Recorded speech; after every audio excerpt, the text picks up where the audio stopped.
بسم الله الرحمن الرحيم والصلاة والسلام على أشرف المرسلين سيدنا محمد عليه الصلاة والسلام.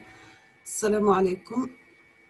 Bonjour tout le monde. Dans cette vidéo, je vais terminer la partie pour la téléphonie. Donc, c'est le chapitre numéro 3. C'est les réseaux GSM et GPRS. Donc, ce sont des réseaux de communication mobile.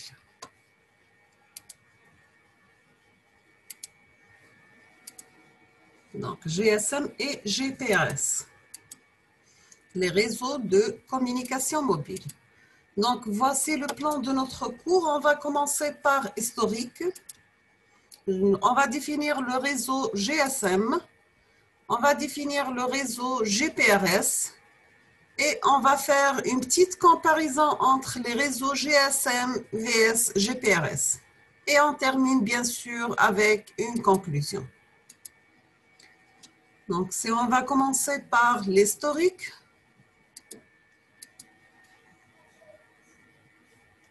Nous avons qu'en 1887, Hertz découverte les ondes radio. En 1896, Marconi réalise la première transmission radio. En 1901, il réalise la première liaison radio transatlantique. Dès le début du XXe siècle, les services de police se dotent de moyens de communication radio. Et nous avons en 1971, Bell Telephone fait apparaître la notion de cellule dans le réseau. Et nous avons aussi le début de normalisation de GSM en 1982. En 1991, c'est la première norme. On va commencer par GSM, bien sûr. Donc, nous avons pour le GSM, la bande passante, elle est de 900 MHz. Nous avons le DCS, il est arrivé jusqu'à 1800 MHz. Et la génération élevée GSM++, c'est le UMTS2. Le UMTS jusqu'à 2 GHz. Donc, nous avons le téléphone portable, les imprimantes et les laptops. Et nous avons aussi le Wi-Fi Bluetooth, le UWB, donc la bande passante varie de 2,4 jusqu'à 6 GHz. Pour l'analogique, on a 800 MHz qui marche le RTC. On a le DECT jusqu'à 1900 MHz.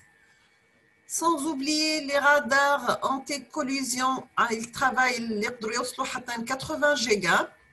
Le télépéage jusqu'à 6 GHz. L'ouverture à distance, elle peut arriver jusqu'à 433 MHz. Pour le TV terrestre, nous avons une bande de 500 MHz.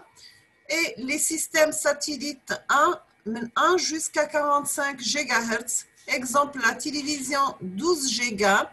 GPS, c'est 1,5 GHz. Pour l'introduction au GSM, nous avons GSM au début, c'est groupe spécial mobile. Donc, puis ça devient Global System for Mobile Communication.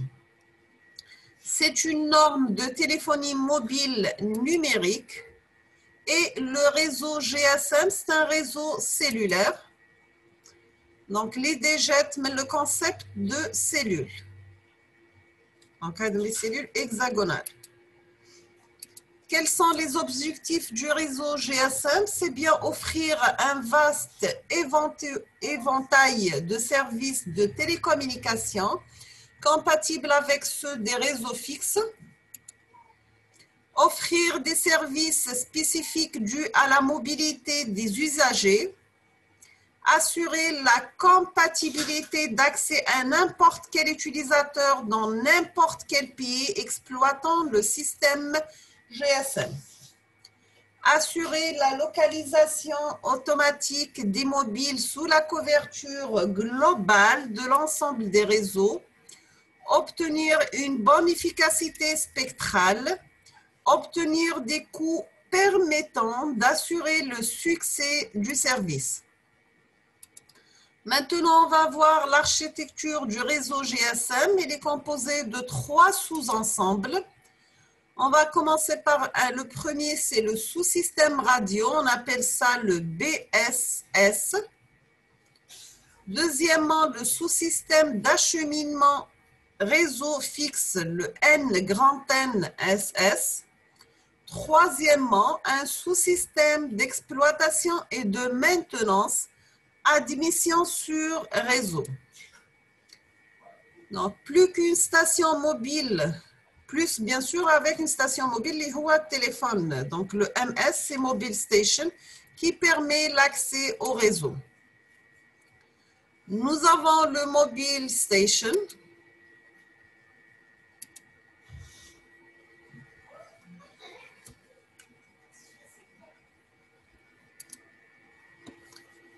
Le CN, c'est le sous-système réseau NSS Network Subsystem. Donc, il est composé, le sous-système radio, le BSC, relié avec un sous-système réseau, le MSC, c'est Mobile Switching Center.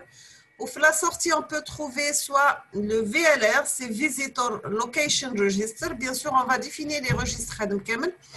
On va définir le HLR, c'est Home Location Register. راح نلقاو le OC, c'est Authentication Center. راح نلقاو le EIR, c'est l'équipement aidé, c'est des registres, bien sûr, avec les VLR et le MSC descend, bien sûr, et sont reliés avec un réseau téléphonique comité RTC.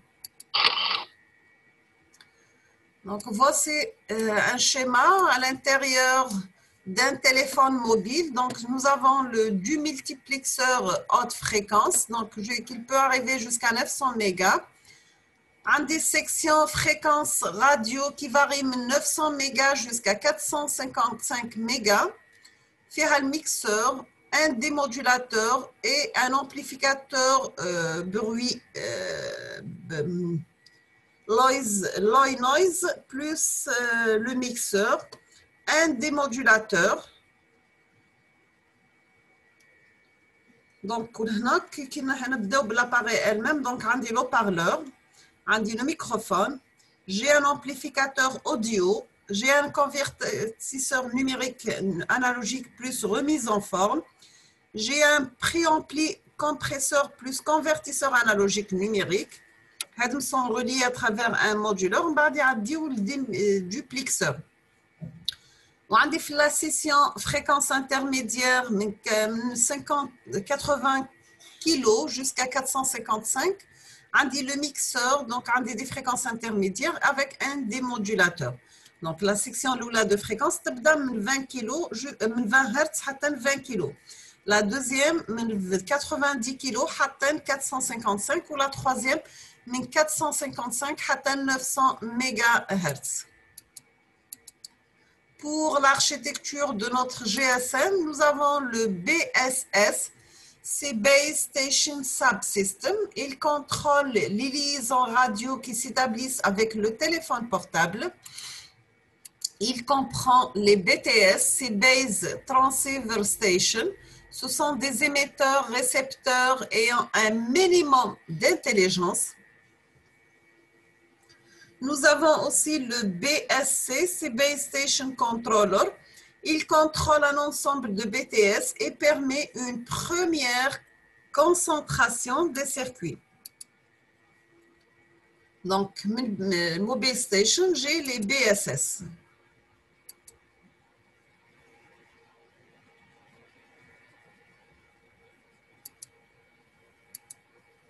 Nous avons aussi le BTS. Le BTS a des émetteurs récepteurs. J'ai l'opération de la modulation, démodulation, le codage et le correcteur d'erreurs. Il gère toute la couche physique. Donc, j'ai le multiplexage, le TDMA et le saut de fréquence. Et c'est une réalisation de mesures radio pour vérifier que la communication se déroule bien. Ces mesures ne sont pas exploitées par la BTS, mais envoyées à BSC. La capacité maximale d'une BTS, c'est une centaine de communications simultanées. Donc, j'ai Mobile Station et j'ai les BSS et le BSC.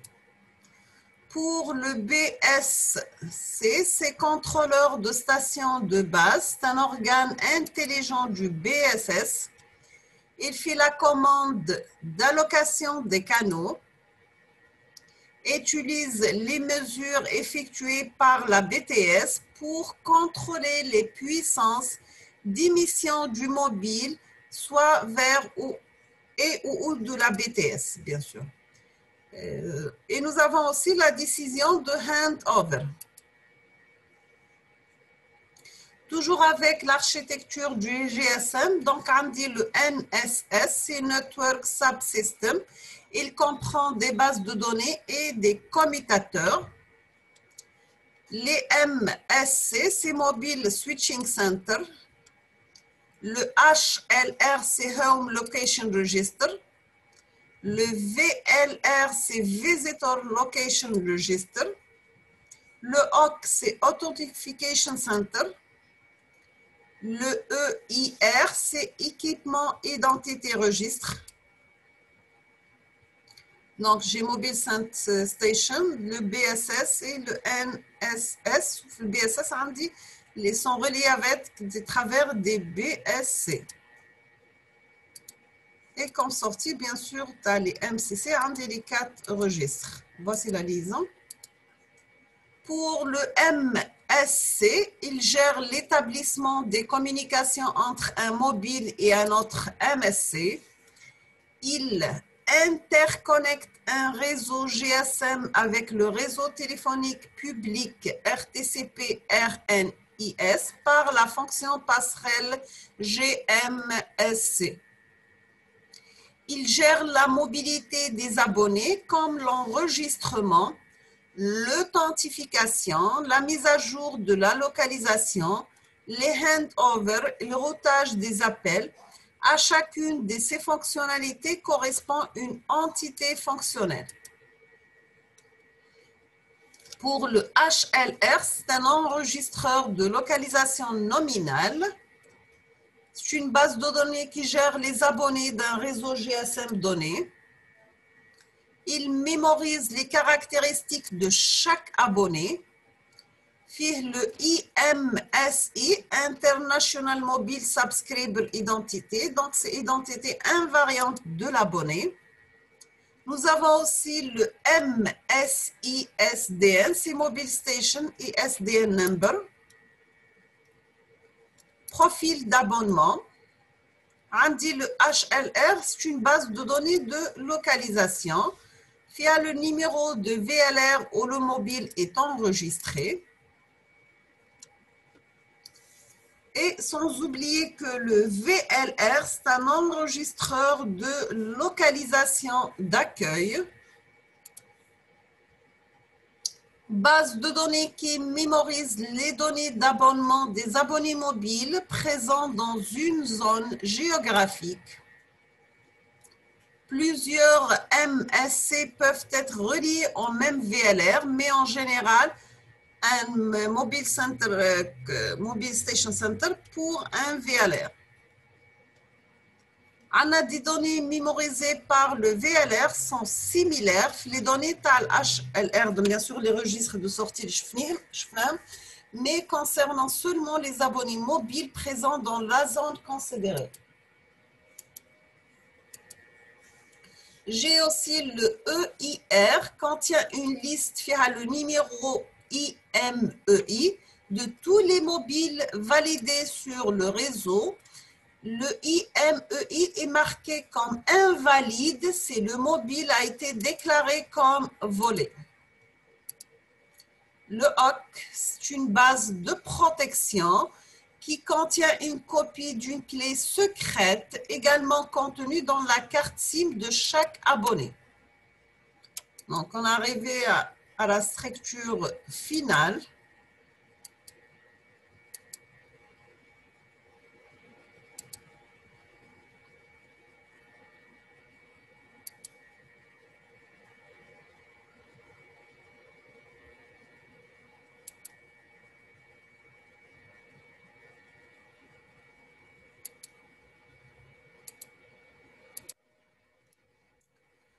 l'identité, nous avons que le système GSM utilise 4 types d'adressage liés à l'abonné. Donc, on dit le IMSI n'est pas connu qu'à l'intérieur du réseau GSM. Cette identité doit rester secrète autant que possible. Aussi, le GSM a-t-il recours au TMSI?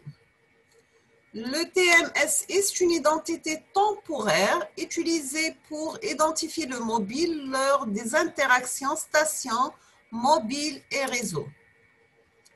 Le MSISDN, c'est le numéro de l'abonné, c'est le seul identifiant de l'abonné mobile connu à l'extérieur du réseau GSM. Le MSRN, c'est Mobile Station Roaming Number, c'est un numéro attribué lors de l'établissement de l'appel. Sa principale fonction est de permettre l'acheminement des appels par les commutateurs, les MSC et le GMSC. Pour le GMSC, c'est Gateway MSC, donc c'est activé au début de chaque appel d'un abonné fixe vers un mobile. C'est une fonction différente de MSC pur car la GMSC pourrait être implantée directement sur les commutateurs de l'RTC. En réalité, elle est réalisée par les MSC pour minimiser l'impact sur le RTC.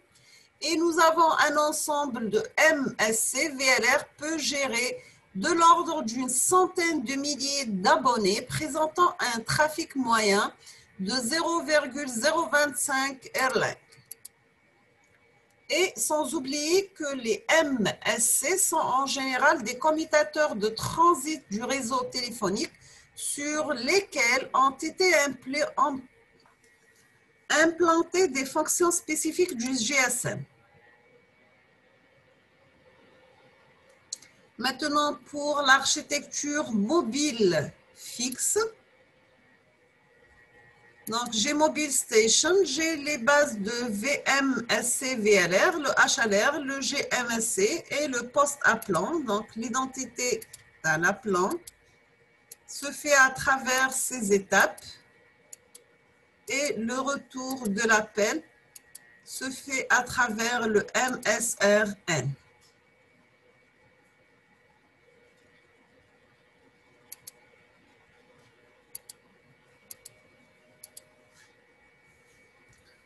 Maintenant, pour le réseau GSM, on va voir c'est quoi le roaming. L'itinérance, c'est la gestion des bases de données HLR et VLR. Un VLR peut gérer plusieurs zones de localisation. En revanche, une zone de localisation ne peut pas comprendre des cellules dépendantes de VLR différents. Seul le VLR mémorise la zone de localisation courante de l'ensemble des mobiles qu'il gère. Le HLR mémorise l'identité du VLR courant de chaque abonné et non pas sa zone de localisation. Donc, voici un exemple des liaisons artésiennes. Donc, si elle est de 15 GHz, elle peut assurer une couverture qui peut aller jusqu'à 30 km, 23 Go 10 km, 38 Go 2 km et 85 Go jusqu'à 500 mètres. Voici le mobile switching center, c'est le MSC. Donc, c'est la photo ou l'image le mobile center. Voici les stations Base Station Subsystem, les BTS. Pour, par exemple, 3 secteurs, nous avons besoin au minimum de 3 antennes et 3 TRX. Donc, ce sont des ensembles d'émetteurs-récepteurs à une fréquence porteuse. Donc, on va voir la carte SIM et sécurité. La SIM, c'est un mini-ordinateur capable de stocker des données et de faire des calculs. Il possède un compteur interne et un premier niveau de protection. Le PIN Et nous avons la carte SIM et la base de données d'abonnés du réseau d'origine HLR partagent un algorithme de cryptage secret, l'IOLKI.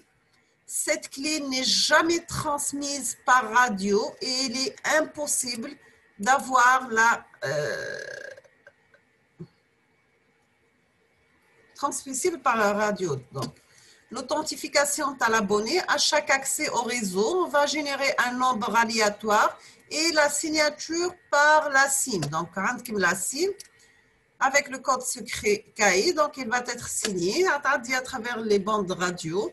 Maintenant, il va générer un nombre aléatoire à travers les registres HLR ou authentification. Pour le signe, on va voir est-ce qu'il est accepté ou bien refusé. Maintenant, si on va faire passer à GPRS, donc nous avons que le GSM, c'est la source et GPRS, c'est un résultat, c'est-à-dire le GPRS, c'est le GSM++. On a le GPRS, c'est GSM++, et donc nous avons plus d'avantages et moins d'inconvénients. Qu'est-ce que le GPRS? Le GPRS, c'est General Packet Radio System. Deuxième génération de la norme GSM, donc c'est G2+. Navigation sur Internet via un mobile. Débit comparable à un modem classique en théorie, bien sûr. Et nous avons la transmission de données sur mode paquet. L'optimisation du réseau GSM, donc modif mineur, normalisé par ETSC. Pourquoi ils ont pensé au GPRS? C'est le besoin d'envoyer des messages multimédia, des services d'information permanents, vitesse de transmission sur Internet à un coût raisonnable et le résultat, c'est la transmission de données sous forme de paquets radio venant ou allant vers un réseau externe. Quels sont les objectifs du GPRS? Sur quoi repose le GPRS? Donc, il y a le même principe que le GSM. Donc, on a des mobile stations, on a des antennes, on a des BTS, des BSC, des TCU, EMC, avec la liaison, bien sûr, avec le mobile RTC. Donc, c'est ça la structure d'un GPRS.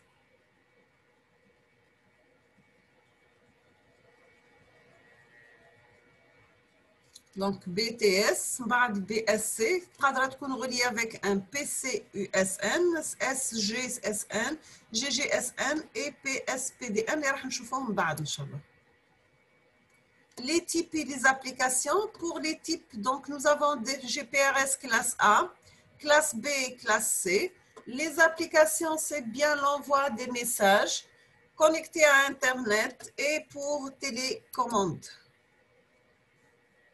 Donc, il faut ne jamais comparer entre le GSM par rapport à le GPRS, mais toujours le GPRS qui est avec des limites. C'est bien la vitesse de transmission réelle, elle est faible.